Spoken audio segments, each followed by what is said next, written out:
In its strongest reversal of former U.S. President Donald Trump's policies, the Biden administration has announced that it would once again provide American aid to Palestine worth $235 million. The Biden administration has announced that it would restart funding the UN agency supporting refugees and restoring other assistance cut off in the Trump era. The package includes humanitarian, economic and development assistance in an effort to repair American ties with Palestinians, which has all but collapsed during Donald Trump's tenure.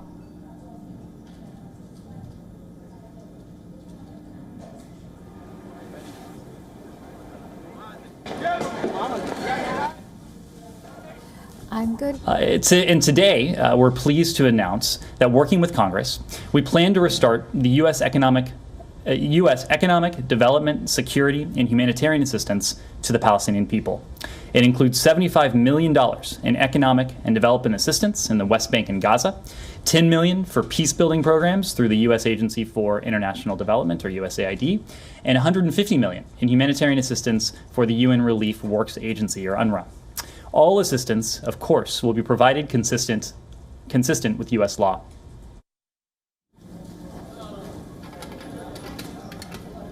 The restoration of aid amounts to the most direct repudiation so far of Mr. Trump's tilt towards Israel in its decades-old conflict with the Palestinian population in Israeli-controlled territories. Biden's aides have also signaled that they want to re-establish the goal of a negotiated two-state solution as part of the U.S. policy on the Israeli-Palestinian conflict. But they have moved cautiously so far, and any major steps are likely to wait for the dust to clear after Israel's inconclusive March election and the Palestinian election scheduled in the coming months. The Trump administration had blocked nearly all aid after it severed ties with the Palestinian Authority in 2018. The move was widely seen as an attempt to force the Palestinians to negotiate with Israel on terms the Palestinian leadership branded as an effort to deny them a viable state.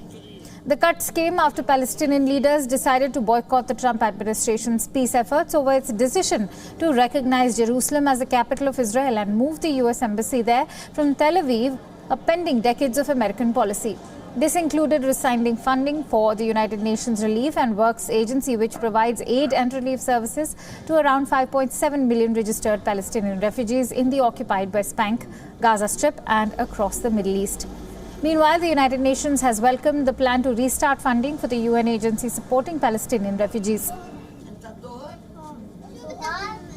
Welcome the announcement today. It's a great news. The re-engagement of the United States as a strategic partner was expected, and we are very happy that it finally is taking place. United States have been a long-lasting partner for the organization for decades now, since the creation of UNRWA. The situation has been absolutely terrible, and there was a feeling of abandonment from the international community.